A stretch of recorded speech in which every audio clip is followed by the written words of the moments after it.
The Sebring 12 Hours always seems to deliver IMSA's most intense door-to-door racing, and I'm not entirely sure why. Maybe it's the prestige of winning America's most historic endurance race, whose inaugural edition predates the Daytona 24 Hours by more than a decade. Maybe it's the incessant, near-perpetual pounding of the pavement that rattles something loose in a driver's brain. Either way, the 2026 edition was certainly no exception, with the GTD PRO category featuring the no-punches-held action that we have come to love and expect. Contrasting with the historic venue is the freshness of the GTD PRO machinery. Corvette is featuring a new one-off livery, while Ford and Porsche have both brought updates to their 2026 packages, and Manthey has joined the fray alongside AO Racing, while Rahal Letterman Lanigan brings us a fresh Papaya McLaren. Despite this youthful exuberance on the grid, it's the well-established Lexus of Jack Hawksworth that shines in qualifying as he takes advantage of every inch of the road on the way to pole position in that number 14 car.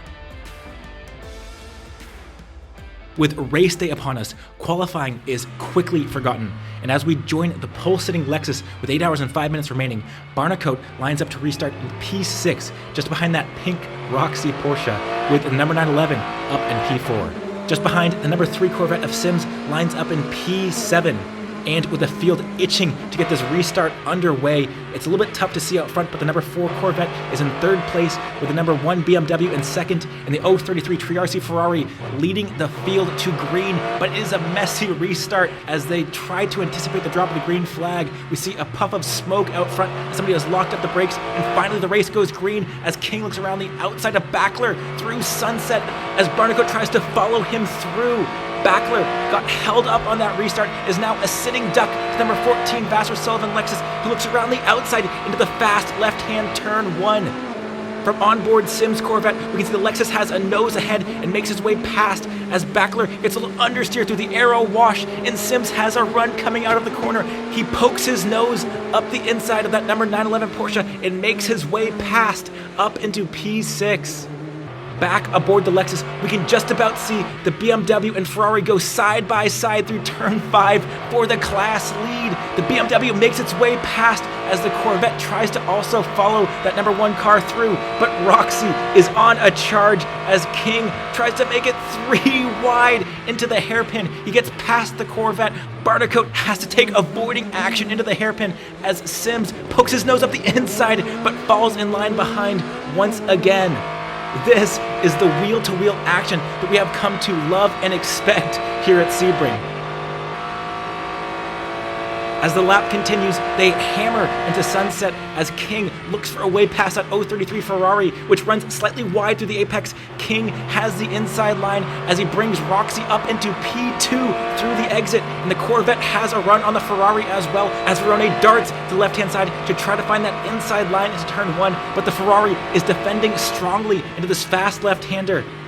Verone brakes late, using that outside line to get leverage on the Ferrari as he makes his way past, shuffling that Ferrari down to P4 and into the crosshairs of this number 14 Lexus. Just behind, we can see dust being kicked up by this battle pack as they use every inch of the curbing to maximize their apex speed and minimize their lap time around the Sebring circuit. As I mentioned at the start of the video, battling is always so intense here at Sebring, and I think one of the main reasons why is it's actually quite challenging to overtake. So that means that aggressive passing and robust defending are both heavily rewarded. So track position will be king as we make our way to the end of this race. And as Barnicoat exits the Fangio S's, he looks around the outside into Cunningham Corner, but thinks better of it as he falls in line behind that 033. Once again, Sims is just behind in his patriotic liveried number 3 Corvette, waiting to pounce should either of these cars have any issue. Through Tower Turn, there's camber at the apex, but it falls away at the exit as they use every inch of that curbing. And with the BMW leading out front, Roxy is just beginning to close in. These Porsches always seem to be so strong at Sebring. They really seem to like these fast-flowing circuits. And just behind that Ferrari is continuing to slide back as Barnicoat hustles his car to the left-hand side to maximize his apex speed through Le Mans Corner and onto this long straight. And as they make their way into Sunset Bend, there goes an LMP2 up the inside, reminding us that this is a three-dimensional chess match that they are playing. But with the stint continuing, the safety car is once again out on track, and the Lexus makes its way into the pit lane for another stop. Barnicoat pulls into his pit box as the crew jumps over the wall. It will be a short, fuel-only pit stop for this number 14 car, as we can see tires and a driver change for that number 1 class-leading BMW. With that splash of fuel complete, Barnicoat waits on the signal and then slams the throttle as he exits his pit box behind the number 77 Roxy Porsche and also the number 3 Corvette, which jumped ahead. Now, all three of these cars had shorter pit stops, but we can see that number 1 BMW still being filled up with fuel as more GTD Pro cars make their way past. Grello in the background is dropped and released, and finally, the BMW is released, but is well back in the pack with that number 911 Porsche, and will have to fight their way back to the front of the field as this number 14 car continues in third, having jumped ahead of a few cars with that pit strategy. So, with the race ready to go back to green, it is Roxy who leads the number 3 car with the 14 just behind and looking to get back on the front foot of this race. King accelerates in his Porsche, and the field is back underway as they make their way through Sunset Bend. That Corvette close to the Porsche, but Sims slides a little bit wide through the apex. The Lexus is able to get back on throttle a little bit sooner as he tucks into the draft of that number 3 car. Now, both the Corvette and the Porsche seem to be the slowest in a straight line, and Lexus just closes in as they make their way into T1. Barnicoat looks up the inside as Sims leaves space through the apex, and the 14 car makes his way past through the exit. He has leverage into turn 3 as he brakes late up the inside and gets into P2 just behind that pink Porsche, with Sims relinquishing the position to the Lexus. It was an aggressive overtake for Barnicoat, who was wasting absolutely no time at that restart. But out front, we can see that Porsche continues to flex its muscle as King pulls away from this 14 Lexus and weaves side to side to put some heat into his Michelin tires.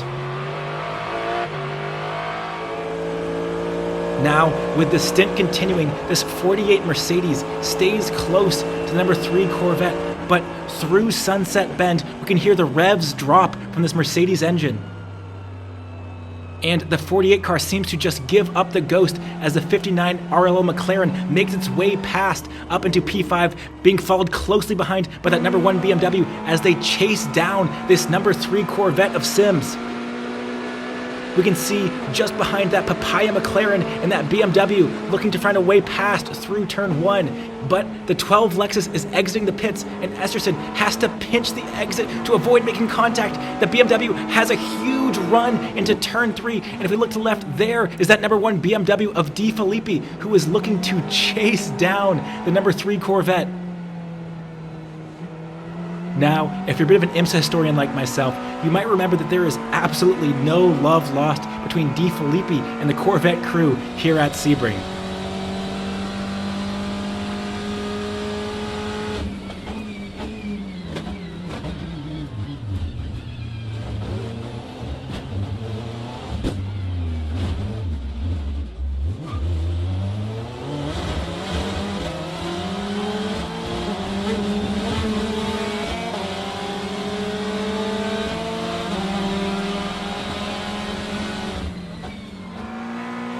So, as this one BMW chases the number 3 Corvette, we once again expect no punches to be held between these two, as just behind we can see a flash of green and yellow, as sure enough, this number 911 Grello Porsche makes its way past the 59 McLaren as Preining charges his way through this field.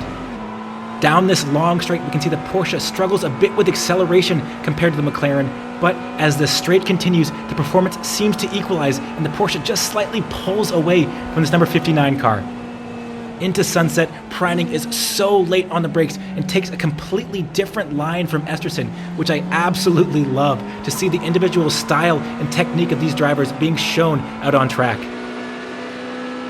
But just ahead, De Filippi has closed in on Sims as they make their way into turn 1. the Corvette carries huge speed through the apex and just builds a slight gap to that BMW, which is very strong in a straight line. We can see just behind both of them another flash of yellow and green as Preining has quickly closed the gap. Through turn 5, the Corvette is slightly wide as BMW closes in, but also goes 4 wheels off the road, kicking up dust on the exit as the Porsche has a huge run coming out of the corner and looks around the outside of the BMW, and an LMP2 makes it 3 wide into the hairpin. The Porsche has a nose ahead, but is on the outside, and the BMW retakes the position as he is overtaken by that LMP2. De Filippi back into P5, but it seems like just a matter of time until Preining finds his way past in his Grello Porsche. On the exit of Le Mans curve, that BMW is once again looming large in the Corvette's mirrors, but if you close your eyes, you can almost hear the flat 6 of Preining's Porsche as he tries to close in on these 2 red, white, and blue liveried cars. And into sunset, he looks up the inside of the BMW, braking really late once again. He makes his way past through the apex and is all over the rear of this Corvette. Sims just able to stay ahead of this 911 car, but Preining is on an absolute mission as he looks to take P3. Preining pokes his nose up the inside, but the Corvette closes the door as they bump their way over the concrete slabs. Into turn 3, the Porsche just stays behind as Sims closes the door once again on that Porsche driver who could not be closer. Preining trying to either find his way past or force this Corvette driver into a mistake as they hammer the throttle coming out of turn 5. Preining is tucked under the rear wing of this Z06. And through the sweeping gurney bend, the Porsche driver tries to find a way past as Sims defends into the hairpin. Preining is stuck behind for one more corner. This Porsche just has so much more speed, it seems, at this point in the race. And the train behind this Corvette continues to grow as a GTD Aston Martin has joined the party. Preining looks up the inside into Cunningham Corner, but Sims brakes just late enough to stay ahead as he gets a little twitch on the entry. We hear the traction control kick in as the tires are protesting. The Porsche driver looks around the outside and then up the inside through Tower Turn. He shoves the Corvette wide and makes his way past as the Aston Martin follows him through. This is elbows out Sebring Racing as Preining makes his way up to P3. The Porsche and indeed Aston Martin pull a few car lengths gap on the exit. We can see how much fresher their tires are than this Corvette, which begins to fall even further behind on the exit and into the clutches of that number 1 BMW down this long straight. With these two battling behind, out front, the Vasser-Sullivan Lexus continues in second place, but is increasingly being hounded by the number 911 Grello Porsche of Preining. Now, this Lexus has always shown good pace here at Sebring, but it seems to struggle with tire life during the longer stints. So, with Roxy leading out front, the Lexus is slowly falling behind and into the clutches of the 911 Manthey Porsche. The Lexus seems really strong in a high speed though, but as they hit the lower speed corners in turns 3 through 5, we'll see this Lexus start to struggle.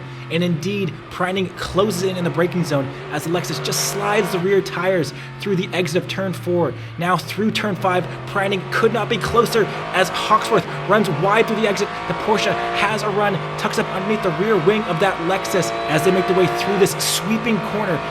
Preining briefly looks up the inside but tucks in for a little bit more draft before once again moving to the right-hand side, braking late and making his way past this number 14 car as the Grello Porsche starts to chase down that number 77 AO Racing Roxy Porsche. Unfortunately, however, a day that showed so much promise for the Lexus crew comes unraveled as the left front tire becomes dislodged from the rim and indeed exits stage left. A really cruel bit of luck for this Lexus crew who won the race back in 2024, but almost certainly will be out of contention after this. So with the safety car out on track, the number 14 makes its way into the pit lane to have the damage assessed. But indeed, it is not good news for the 14 crew, which will need to conduct extensive repairs to get this 14 car back out on track. This incident, however, was not only bad news for the number 14, it was also very, very poorly timed for the 77 Roxy Porsche, which was due a pit stop. This forced the crew to take emergency service during the yellow flag, which will shuffle them towards the back of this GTD PRO field. But the team smartly decides to make lemonade out of lemons and actually changes the front brakes during their extended pit stop. So, although he'll be starting towards the rear of the field, Picariello will be using these new brakes to his advantage as he fights his way forward.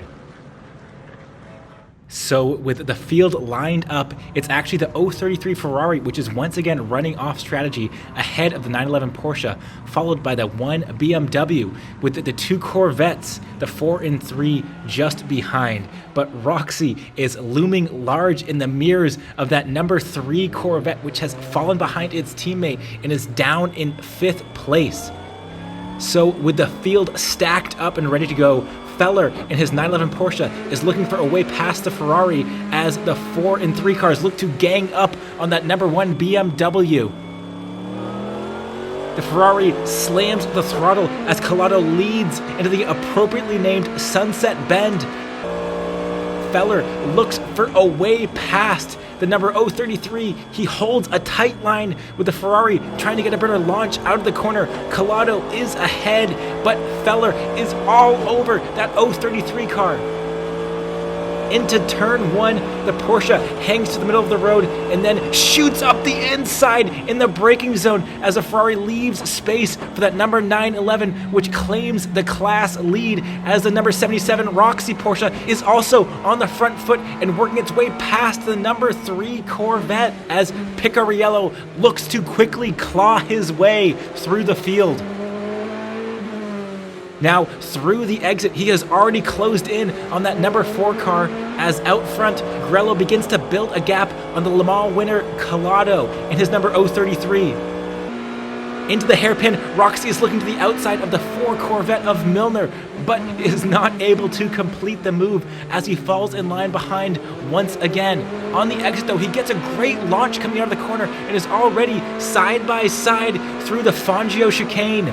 Through the left-hander, the Corvette has the inside line and the leverage into Cunningham, but Picariello tries the audacious outside move. They go side by side through the exit. The Corvette once again has the inside line to the double right-handers as they use every inch of road through that section of the track, but Milner just hangs on in his number 4 car as they once again are mere millimeters from going off the road and into that dirt, which can be so treacherous, with trenches now being dug into the exterior.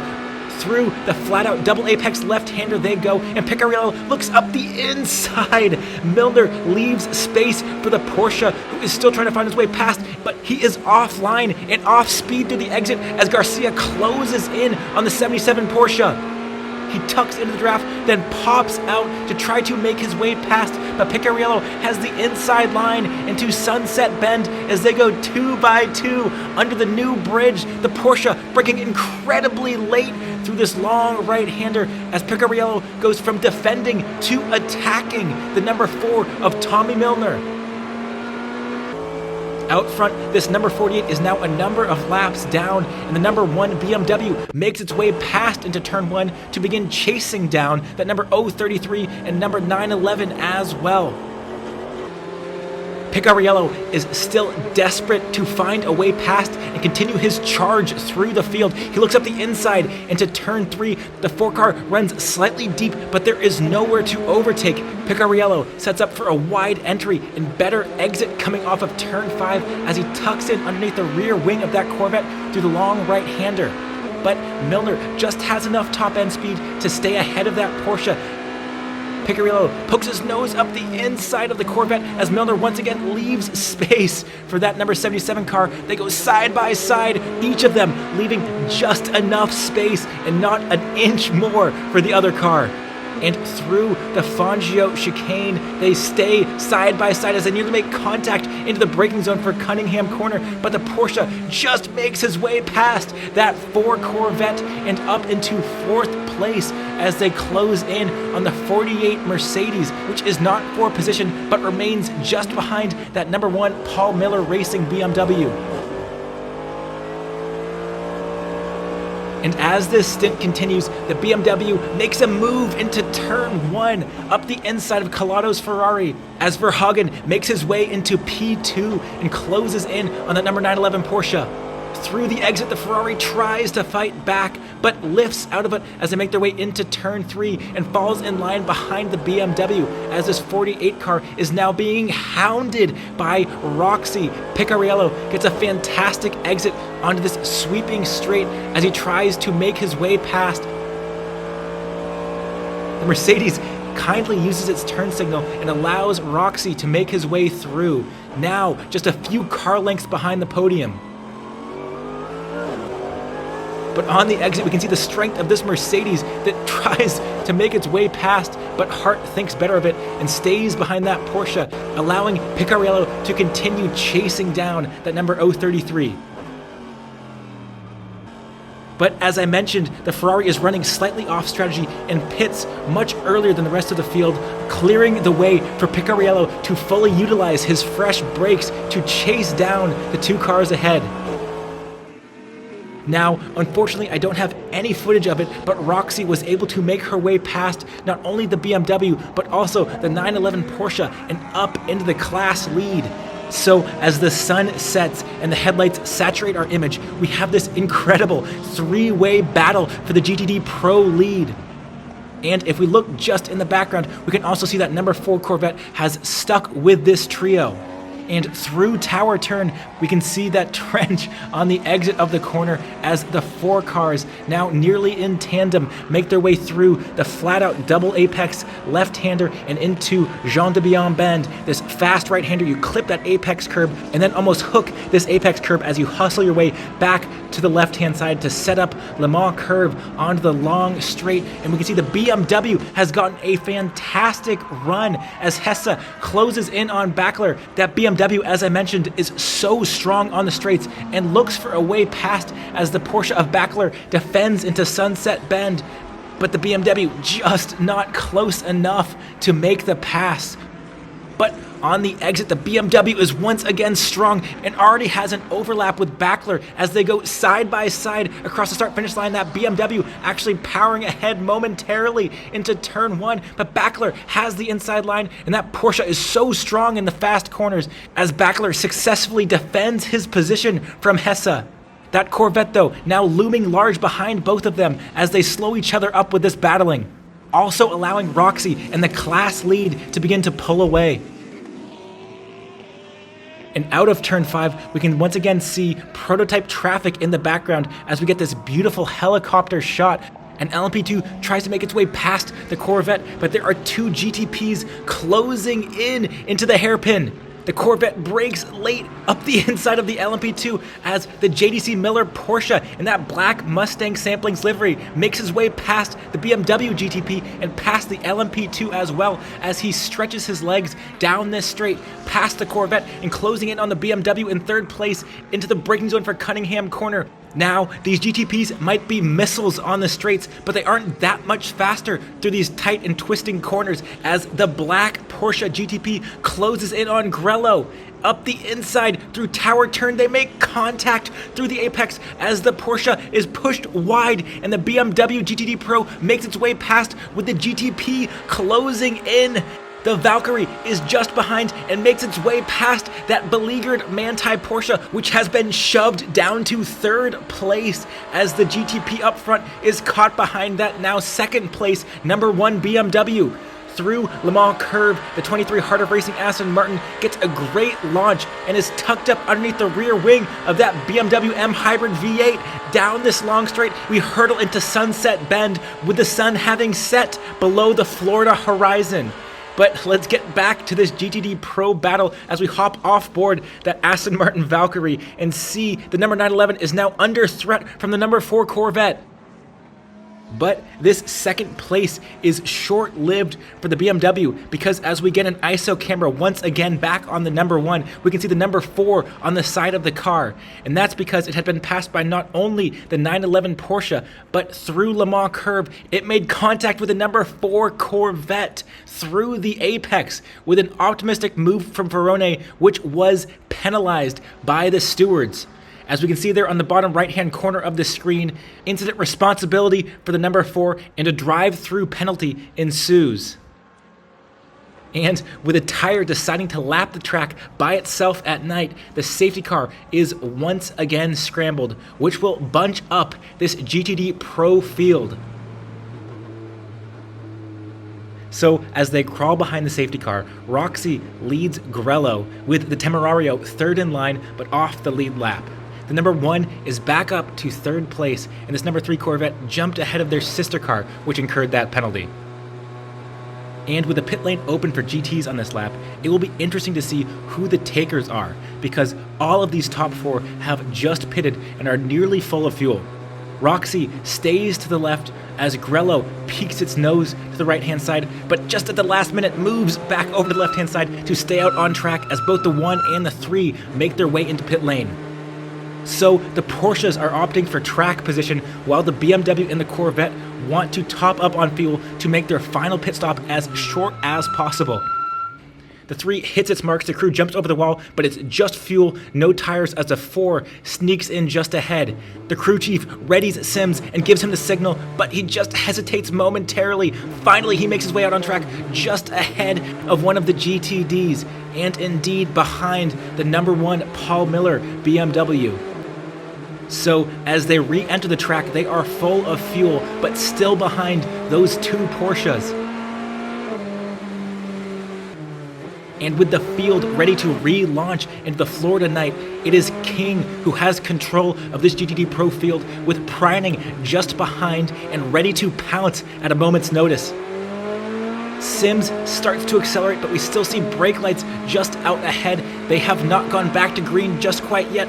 Finally, they do, and it's a fast restart from King, who leads just ahead of Pryning. He brakes and takes the inside line, but Pryning uses all of the road on the entry and cuts back through the exit to get a better launch coming out of Sunset Bend as the BMW has a little moment through the apex. The Corvette flashes its headlights, but is still behind that number 1 car as the 2 Porsches go side by side into turn 1 for the lead. King hugs that inside wall as Pryning looks around the outside of his fellow Porsche driver. They go side by side and kick up a face full of Sebring dirt through the exit of turn 1. They go side by side into the braking zone once again, but Pryning now has the position ahead of King in that number 77 car. It is Manthey that leads AO Racing with the BMW just behind. And under the Mission Bridge, De Filippi closes in on King and the Porsche. Through the long right-hander, the Porsche hugs the inside line. De Filippi thinks about making a move, but the door is slammed shut as he falls in line behind through the apex. He squeezes on the throttle with the Sims following his every move, hoping these 2 begin to tangle and he can jump ahead up into second place. Into Cunningham Corner they go, and it's almost a sixth sense that guides these drivers around this track. It is so dark here, you have to just turn in and hope you remember exactly where that apex is. Through the left-hander and into the tight right-hand tower turn they go. You go through this banking, it spits you out on the other side. Use every inch of road on the exit as you slam on the throttle and guide your car over to the right-hand side to set up the flat-out left-hander. You want to clip that second apex curb and hug tight to the left-hand side as you set up this fast right-hander. Use all of the apex curb and then some, and then hook this curb on the left to set up yet again for a fast right-hander that leads onto this long back straight. It is mesmerizing, if not hypnotizing, watching these drivers at night. They are near millimeter perfect as they hurtle through the night.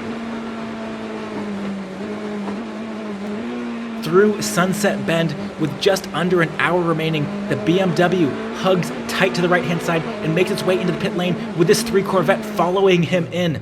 Now, with 56 minutes remaining, they can make it to the end from this point without needing a further fuel stop. So the BMW and the Corvette take their first opportunity to make it into the pit lane. And if by some miracle a safety car comes out on this lap, they will cycle to the front of the GTD Pro field.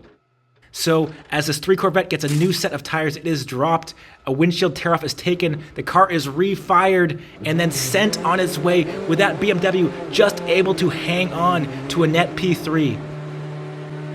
And as they make it to the end of the pit lane, the BMW hits the throttle, and so does the Corvette. But we hear a huge amount of wheel spin for this number 3 car, really struggling with almost no temperature in its tires. De Filippi weaves his way into turn 3, trying to put some heat in those front tires. We can see Vervish makes his way past through turn 3 with that Mustang not having pitted. Sims slides through turn 4 with his tires absolutely screaming for help as that Mustang pulls away from the Corvette. Now, obviously that 65 will have to make its way into the pit lane, but you can see through the exit just how much time you lose on these cold tires. And with this lap continuing, all of the cars that have stayed out on track are gaining time on this number 3 as it slowly builds temperature in its tires. And as Sims makes his way through the Le Mans curve, we can see the number 911 is on pit lane getting a fresh set of tires. So they are safe from being caught out by that late safety car that I mentioned. Meanwhile, out on track, Sims finally has some temperature in his tires and is trying to close in on these leaders. With their stops complete, the 911 and 77 make their way out of pit lane, with the 4 also just completing their final fuel stop. So as Sims screams across the start-finish line, he is hoping that the cars ahead will struggle with their cold tires just as he did. And through turn 1, just ahead of him is the number 4 Corvette, which has jumped the number 3 during this pit cycle. Through the exit though, Sims has a huge amount of speed. The 4 closes the door, with Katzberg not wanting the 3 to make his way past. On the exit, we see another twitch from the rear of Katzberg's number 4 as he leaves the door slightly open for the number 3, who is so much faster on the exit on his hot tires as Sims gets the side draft off the number 4 and is able to claw his way up alongside into the hairpin. He flashes his lights, letting Katzberg know, hey, I'm your teammate, let me past. Into the hairpin, Katzberg indeed backs out of it as Sims is now up to P6 and closing in on that 65 Mustang. Through these fast left-handers, they make their way into Jean de Bienbend. The Mustang clips that apex curb on the right-hand side as Sims is able to carry much more speed than Vervish. Through Le Mans curve, the Mustang is wide and not able to carry the speed through the exit as the Corvette once again closes in. But that Mustang is strong in a straight line and just pulls a gap down this long straight. The Mustang takes a slightly defensive line, hugging that inside, but he slides slightly wide through the apex, opening the door for Sims, who puts the power down and makes his way past the Mustang and up into P5. But with the stint continuing, Sims falls behind his teammate through Le Mans curve as Katzberg works to chase down that number 1 BMW and the 2 Porsches ahead. And with Sims tailing his teammate, we will flash ahead one final time because the safety car is out on track yet again. Now, despite the field being neutralized, something really interesting is going to happen in this GTD Pro battle, because the pass around is about to commence and these GTDs are meant to pass the GTPs. But the BMW, despite being on the right-hand side, is not making its way past the GTPs. And the 4 Corvette, which is tailing that number 1 car, decides to overtake not only the GTPs, but also the BMW as they go 3 wide into Sunset Bend behind the safety car. Now, this is not completely unprecedented. We saw a few years back an overtake for the race lead happen at Indy in this exact same fashion. If you and your team are not completely on the same page about when to overtake for the pass around and you take a bit too long, your competitors are allowed to overtake you. So racing here in IMSA, it's not only about maximizing your on-track performance when the race is green, it's also about nailing the strategy when the race is under yellow. So as they make their way back to the green flag with just 16 minutes remaining, It is now the 1 BMW ahead of this 3 Corvette, with the number 4 trying to chase down those 2 Porsches. But that seems like such a tall order with how much pace those 2 Porsches have shown today. And as the race goes green, we can see they are all strung out in a single file line, as it was a great restart for the number 911 Manthey Porsche. Into Sunset Bend, they slam on the brakes. The 4 car is wide through the apex as he tries to step for a better exit and make his way past that 77 Porsche. He is tucked up just behind as they make their way down the front stretch as the 1 BMW closes in on both of them. Into turn 1, the Porsche is defensive as the Corvette looks around the outside through the apex, but the Porsche is able to carry the speed and retake the racing line through the exit. Into turn 3, Katzberg is still looking for a way past as he tries to brake late around the outside, but the Porsche hangs on through the braking zone and stays ahead of that number 4 car. Through turn 5, the Porsche just has a slight gap, and Katzberg is not able to close in as De Filippi now has a bit of a run. But just behind, it is Ford versus Ferrari as the 64 tries to make its way past the 033. He brakes late, looking around the outside, but there's just nowhere to go as they tuck in behind that number 3 Corvette. Out front, we can see it's as you were with the Corvettes, BMW, and Porsches. But this Ford is looking for a way past the Ferrari, which defends to the right-hand side. The Mustang looks to the right, then to the left, into Cunningham Corner. But Molina is wide of the apex. The Mustang has the run and is up the inside of that 033, which puts the power down, loses its rear, and then the Ford makes contact with the Ferrari, sending the 65 off track, looking more like a Bronco than like a Mustang. But back out on track, tensions are beginning to run high between De Filippi and Katzberg as he tries to find his way past the Corvette. They are weaving on the straights and go side by side as the BMW makes its way up the inside and past the Corvette, but slides wide through the exit. They make contact through the left-hander with the 3 car. Now up the inside, it's more contact between BMW and Corvette as Sims makes his way past the number 1. As I said, there is absolutely no love lost between De Filippi and these Corvettes.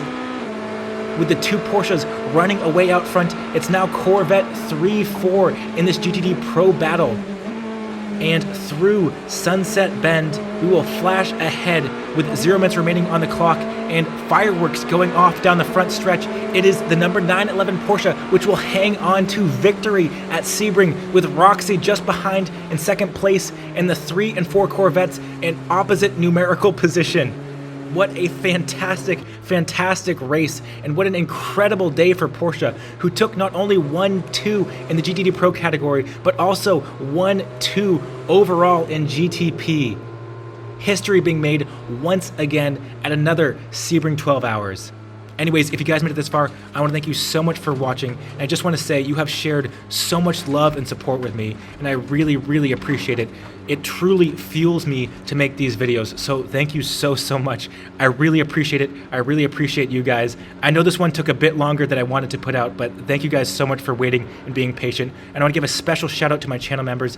Thank you guys so much for all of the love and support. I really, really appreciate it. It means so much to me. I love you guys. There is a ton of amazing racing coming up, and I cannot wait to see you in the next video.